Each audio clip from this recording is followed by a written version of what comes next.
Está escrito em Gênesis capítulo 20, versículo 3, o seguinte: Deus, porém, veio a Abimeleque em sonhos de noite e disse-lhe: Eis que morto és por causa da mulher que tomaste, porque ela está casada com o marido. Meu irmão, minha irmã, há momentos em nossa caminhada que esperamos encontrar apenas crescimento, maturidade e firmeza. Especialmente depois de tantas experiências com Deus, depois de promessas, alianças, encontros profundos, diálogos íntimos. Esperamos que certas quedas não se repitam, que certos medos já não nos alcancem mais. Mas Gênesis capítulo 20 nos confronta com uma verdade desconcertante e ao mesmo tempo profundamente consoladora. Ou seja, até mesmo pessoas que caminham com Deus, como foi o caso de Abraão, podem tropeçar nos mesmos lugares e ainda assim não estão fora do alcance da graça de Deus. Abraão já viveu muito com Deus, já ouviu promessas improváveis, já teve o nome mudado, já recebeu visitas divinas à porta da tenda, já intercedeu por cidades, já experimentou a intimidade que muitos desejam e mesmo assim, ao se deslocar para a terra de Gerar, ele volta a agir movido pelo medo. Isso é profundamente humano. O texto bíblico diz que Abraão diz de Sara: ela é minha irmã. Ou seja, ele já havia feito isso antes. O medo de morrer, o medo de perder, o medo de confiar totalmente. Aqui está uma realidade muito dura para os nossos dias. Experiências espirituais profundas não nos tornam imunes ao medo. Elas nos ensinam a lidar com o medo, mas não o eliminam automaticamente. Nós vivemos em uma geração marcada pelo medo. É medo de não ser aceito, medo de não parecer forte, medo de perder posição, imagem, segurança. E muitas vezes, para nos proteger, distorcemos a verdade, ajustamos narrativas, suavizamos compromissos, fazemos acordos silenciosos com a aparência para preservar conforto. Abraão não mente totalmente, mas não diz toda a verdade. E meia verdade diante de Deus continua sendo uma mentira completa. Isso nos ensina que o maior perigo espiritual não está apenas na rebeldia aberta, mas nas concessões sutis feitas para preservar, muitas vezes, a própria vida. Abimeleque tomou Sara. Se você ler aqui o texto do capítulo 19, capítulo 20, diz que ele tomou Sara. E aqui algo surpreendente aconteceu.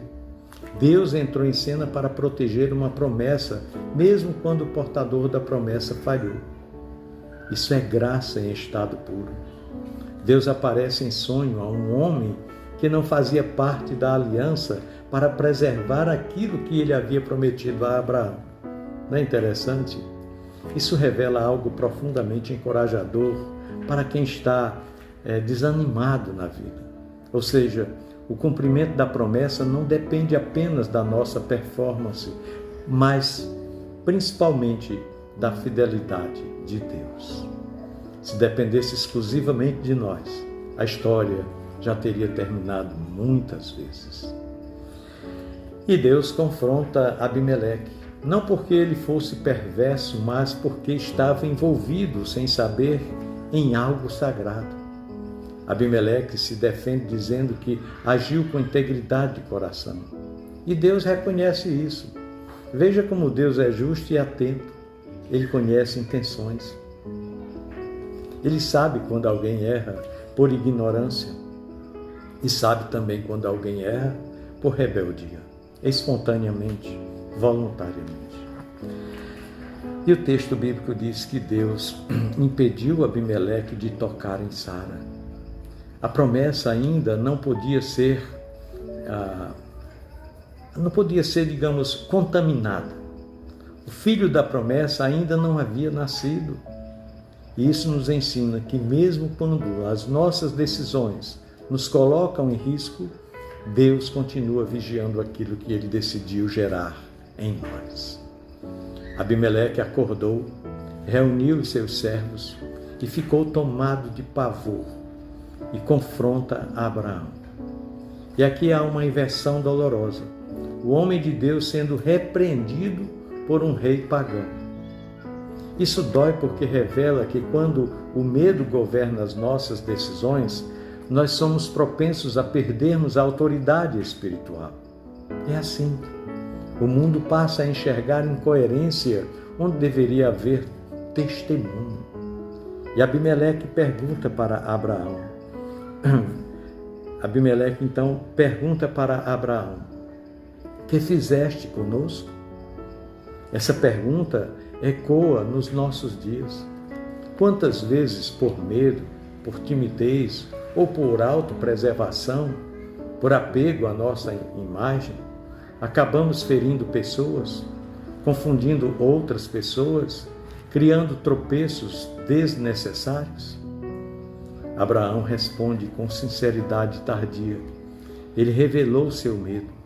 Ele disse assim: eu pensei que pelo fato de o Senhor não ter o temor do Senhor, Então ele declarou assim, demonstrando seu medo. É um outro perigo, projetar nos outros a justificativa para as nossas próprias concessões. Abraão julgou o ambiente e por isso flexibilizou a sua postura. Quantas vezes nós fazemos o mesmo? Aqui não dá para viver assim. Nesse meio não funciona. Se eu não agir dessa forma, serei prejudicado. Mas Deus não nos chama para nos moldarmos ao ambiente. Deus nos chama para sermos luz naquele ambiente. Ainda que seja trevas, para sermos luz. Apesar de tudo, Abimeleque devolveu Sara, ofereceu bens para Abraão, restituição e honra.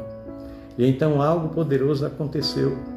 Abraão orou por Abimeleque e Deus, Sara e a sua casa. Deus deu a Sara a sua casa. O homem que falhou ainda é instrumento de cura. Isso é graça que constrange. Isso nos mostra que Deus não descarta pessoas feridas. Ele as trata, cura. Ele não abandona quem tropeça. Ele restaura e reposiciona. O erro de Abraão não anulou o chamado, mas deixou marcas, deixou aprendizado, deixou memória. Permita-me aqui uma breve e simples ilustração. Imagine só alguém dirigindo um veículo à noite por uma estrada bem conhecida.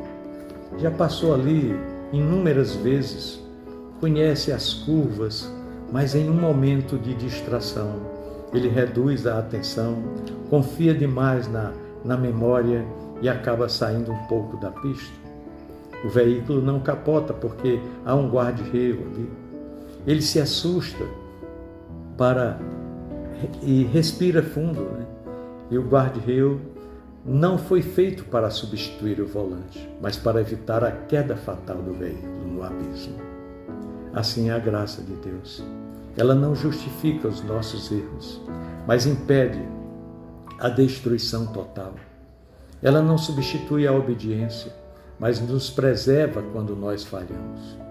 Gênesis capítulo 20 nos ensina que o medo pode nos levar a escolhas erradas, mesmo depois de anos de caminhada. Gênesis 20 nos ensina que a aparência de segurança pode nos afastar da verdade. Nos ensina também que Deus é fiel mesmo quando nós somos inconsistentes. E também nos ensina, sobretudo, que Deus protege as suas promessas com zelo absoluto. Portanto, meu querido irmão, minha amada irmã, se você hoje se sente desanimado, desmotivado,